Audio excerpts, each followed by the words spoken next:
What's up everybody, I'm Scott from Stringjoy Guitar Strings, and today we're talking about the dreaded bad batch of guitar strings. Have you ever gotten a set of strings? Maybe it's a set of strings that you get all the time, but on this particular set of strings, just everything sounded awful, none of the strings would stay in tune, or they just all sounded really dead or whatever, and thought to yourself, maybe I got a bad batch. Well, that's what we're going to be talking about today.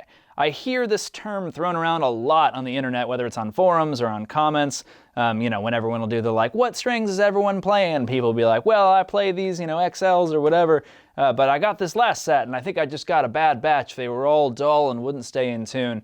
We're going to talk about what that is, why that is, and how you can tell whether it might in fact be a bad batch or an issue with the strings themselves, or more importantly, whether it might be an issue with your guitar that you can correct or fix on your own. So to gain a little bit of context into this, let's first talk about how strings are made. This will be true of Stringjoy and basically every other guitar string manufacturer that I can think of. Some people have some variations, but for the most part, what I'm about to say is pretty consistent throughout the entire industry.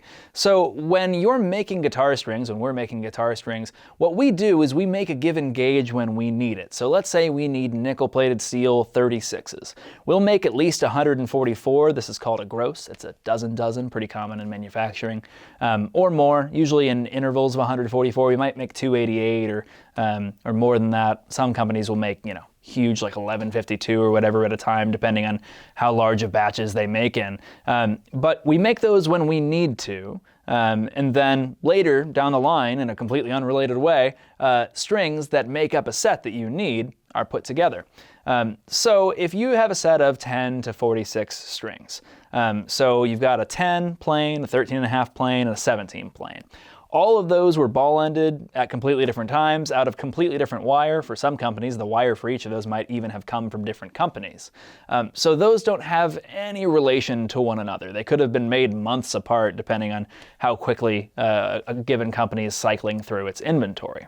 And then with our wound strings, so let's imagine like a typical 26, 36, 46 bottom end.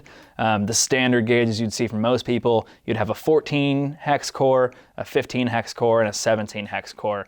Likewise, those hexagonal cores are made completely independently. It's totally different wire, might be made at different places, might be made in different factories than the round core wire, depending on the company. And then the wrap wire that's going to go over top, we're going to have 6.2 or 0.0062 nickel-plated steel for the 26, 0.011 nickel-plated steel for the 36, and 0.015, we don't make a ton of 46s at Stringjoy compared to most places, for the 46, right? So again, all of those might come from different companies than the core wire. Definitely it's stored differently, they're different sizes, and they're wound differently. Now, all of these things are for the most part going to be made on different machines as well. The plain strings might all be ball-ended on the same machine, likewise with the core, but the wound strings almost certainly are going to be made on different winding machines. So of those 6 strings in your set, none of them shared any of the same core wire, none of them shared any of the same round core wire for the plain strings, and none of them shared any of the same wrap wire. It's all different gauges there as well. So there's basically no commonality between these 6 strings except for the ball ends. They're also made on different winding machines, like I said, often by different people, different employees of the company. So again, these are 6 independent strings that have nothing in common except the fact that at some point down the line they were put into a set in gauges that made sense to make a really nice balanced set of strings and sent out to you. So I bring this all up to say, if you get a set of strings and you put it on your guitar and man, it's just like buzzing all over, the tone's suddenly really dull, or the action's really high, and it's happening on every string, or similarly, the tuning stability is just off, nothing's really staying in tune. It's not really fair to say you probably got a bad batch, because it's not like a company is making each of those 6 strings in your set, packaging them, and then making another set, where if there was a mistake they made in one of those gauges, they could have made that same mistake on every single gauge. That's really not how it's actually done. So what's most likely is that, it's something else, which we'll get into a little bit of what those other things could be in a second. So by process of elimination, if we're looking at a finished set of strings that you get that all share some common characteristic, like let's say tuning stability, the only thing that it really could be at that point, unless it's some, giant industry-wide thing where a wire drawer messed up all of their stock, which is possible, but I mean, pretty rare or unlikely.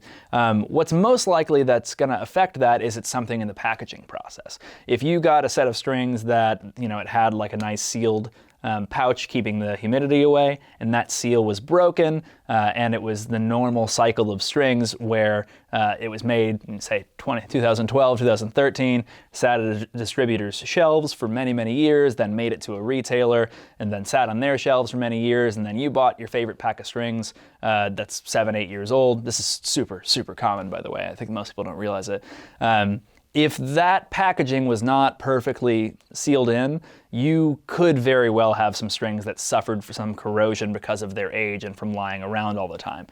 So with like kind of the major manufacturers, depending on what retailer you get them from, it's very possible that if you're experiencing something like that all the way across every string in the set, it was a packaging issue, and that would definitely affect it. It wouldn't necessarily be a bad batch in that sense, so much as it's just a given set of strings that, the packaging failed on and they kind of corroded. Now with us, if you're buying directly from Stringjoy, that's not a thing, because we basically are sending you strings that were made in the last 2 weeks at most. Sometimes it's even tighter than that.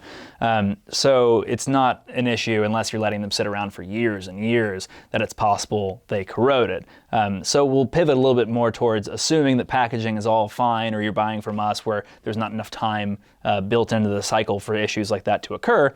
How do you know what's going on, or how do you kind of use process of elimination to know who could be at fault or what the issue could be if you're experiencing problem with strings? So the rule of thumb that I use generally is that if you're experiencing a problem with one particular string, let's say it's the A string in your set, but everything else is normal, that actually, to us as a string manufacturing company, indicates most that there might be an issue with a batch. Let's say you take that set off and put on the next set, and the A string has the same issue.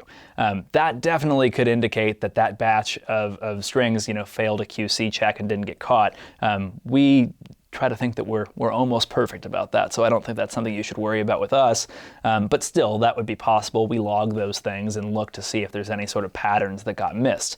Equally likely at the same time, though, is that maybe your saddle's a little bit too wide, causing a little bit of extra buzz. The nut slot isn't cut right on that particular string for the gauge that you changed to. Those could all affect it as well. Now, if you look at your set of strings and they're all doing something, say they're not staying in tune the way you would like, and you're able to rule out that it was a packaging malfunction, what is most likely is that it's some sort of external factor. Because again, those are 6 completely different strings made by different people, out of different wire, at different times, assembled into a set and shipped to you. So if they're all behaving the same way, it's more likely that it's either some sort of issue with the guitar. Let's say your truss rod is not really holding everything in or hasn't been adjusted, and your neck has shifted a little bit. That can cause buzz across the entire set of strings. Or more likely, which is super common really, maybe just the humidity or the temperature changed, which is causing your guitar to not stay in tune as well, or causing your neck to shift a little bit where you need to adjust that to get everything to be playing right.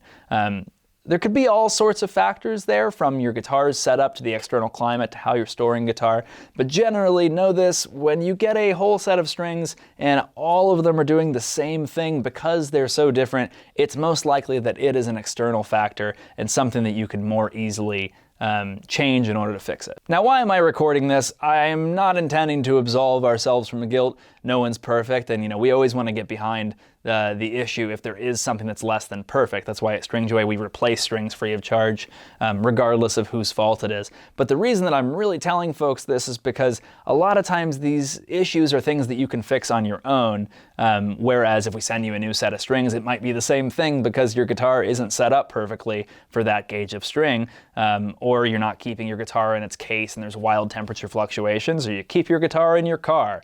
We can throw you as many set of strings as we want, but it's not going to fix the tuning stability issues if it's coming from an external source. So the next time you see something like this, keep an eye out for some of these possibilities. Think, is it the first really cold day of the year? Is it suddenly summer where it's really hot and humid? Maybe that's why all of my strings are corroding at the same time.